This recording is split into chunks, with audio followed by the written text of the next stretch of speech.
Hello, I'm Chris James. I work for Clackamas Fire District. I work out in Estacada Station at Station 30, and we're going to be covering Brush 330 today.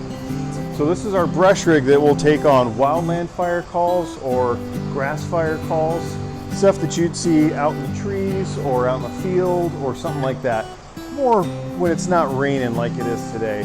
But as wildfire season approaches, as we get closer and closer to summer, you'll probably see a bunch of people out on rigs like that versus our big old engines and stuff like that. So we're starting off in the back of this, and actually the brush rig pump where all the water comes from is exposed right here. So whoever's going to be working the rig and making sure that water goes to the various hoses is going to be using this small control panel right here.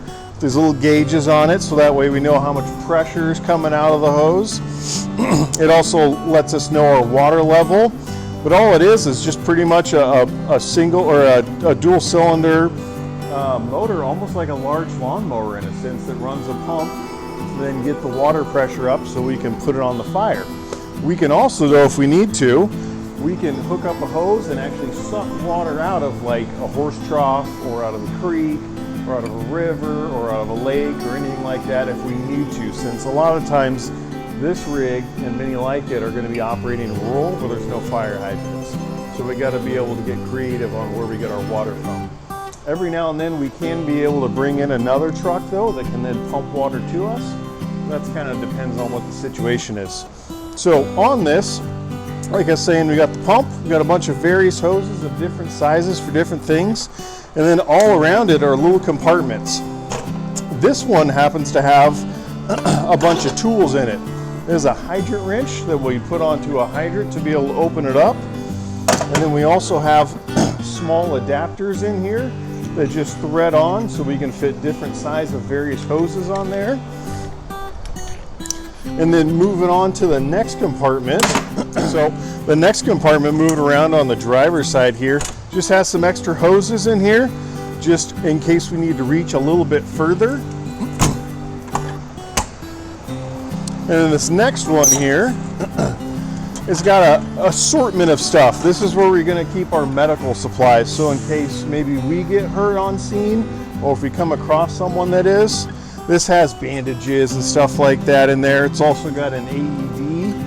It's got some traffic cones for hopefully so people don't hit us while we're out there or protect the scene for us. Some water, a fire extinguisher of course, and then some oxygen as well for other patients. And then in this compartment, we have a tool board in here that slides out. And on this tool board, you can see there's various like axes, stuff to dig with. On this other side here, there's a shovel. There's even stuff like a bolt cutter, so we can cut through gates and stuff like that if we need to.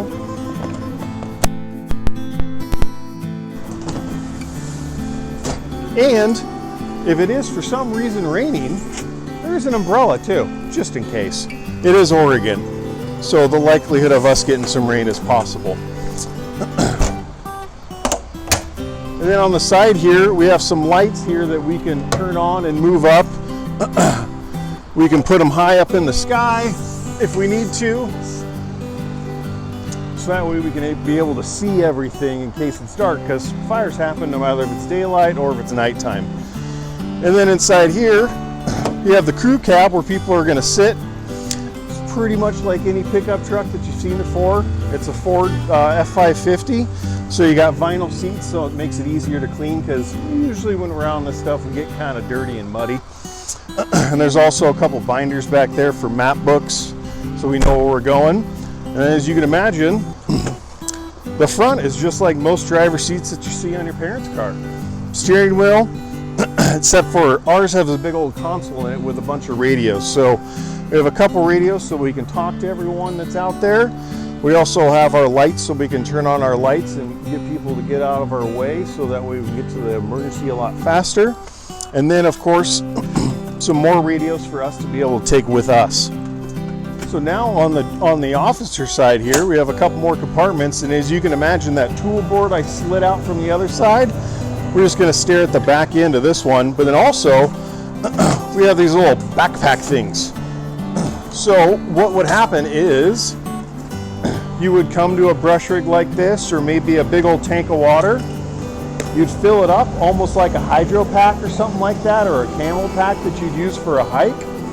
And then this is a little hand pump that you get to go out there and squirt water with. So that way you can put out little small fires. So you can imagine you get to lug this around. We don't drink out of this though. That's what the water bottles are for on the other side. And then down here in a little tiny compartment is something called our hard suction. So this is a hose, but as you can see, it's rigid, well, semi-rigid. So what this is we can hook this up to the back of the pump that we went over earlier, and then dip one into water, like a lake, a horse trough, a creek, or a river, or anything like that, and then we can suck water up into our pump and then get it out to the hoses to where we want it to go.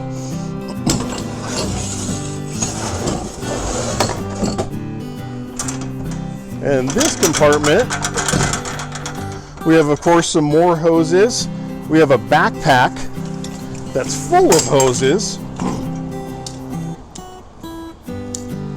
So someone can take this backpack with them, and it's got 3 different hoses in there, and then they can deploy those to get the water out even further away.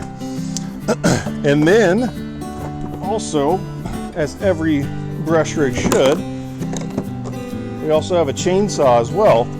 Pretty much like a standard chainsaw that your parents might have. Really nothing too special about it. It's just a still 26 chainsaw.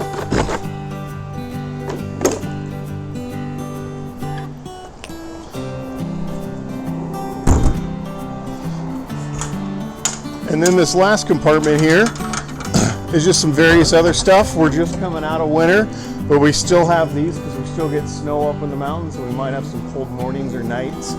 So we still have our chains for this rig.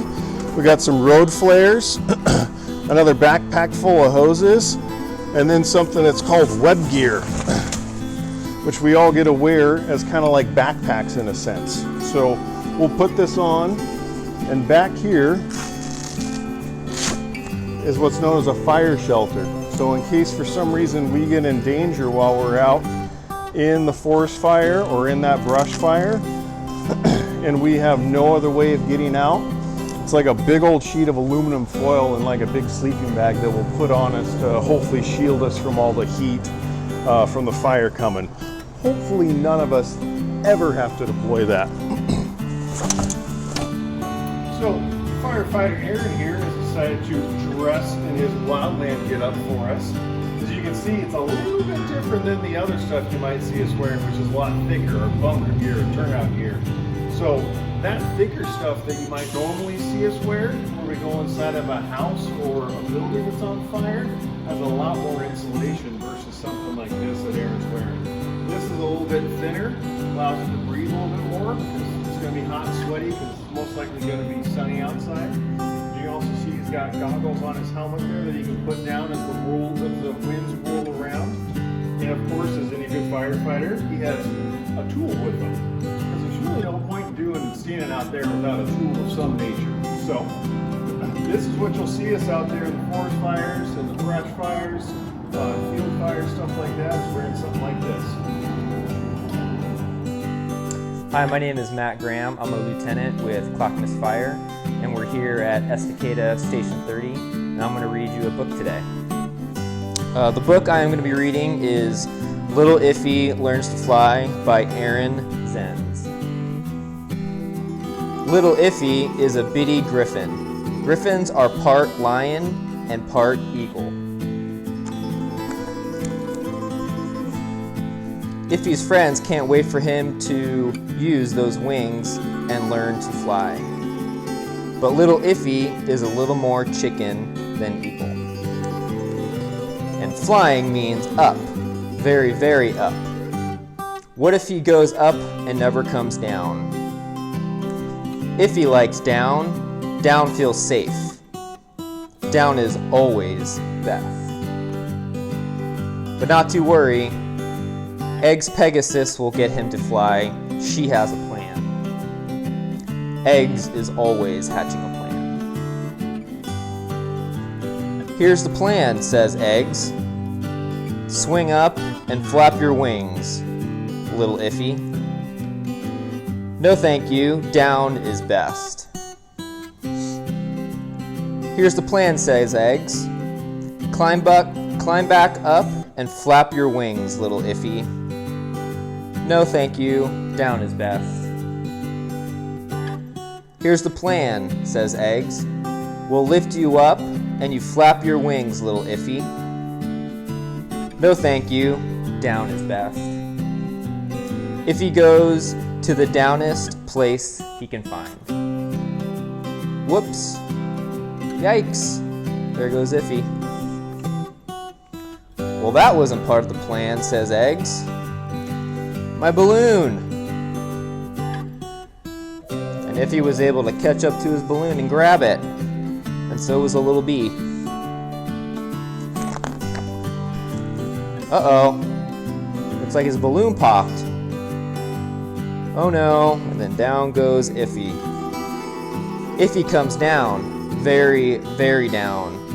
Maybe down isn't always best.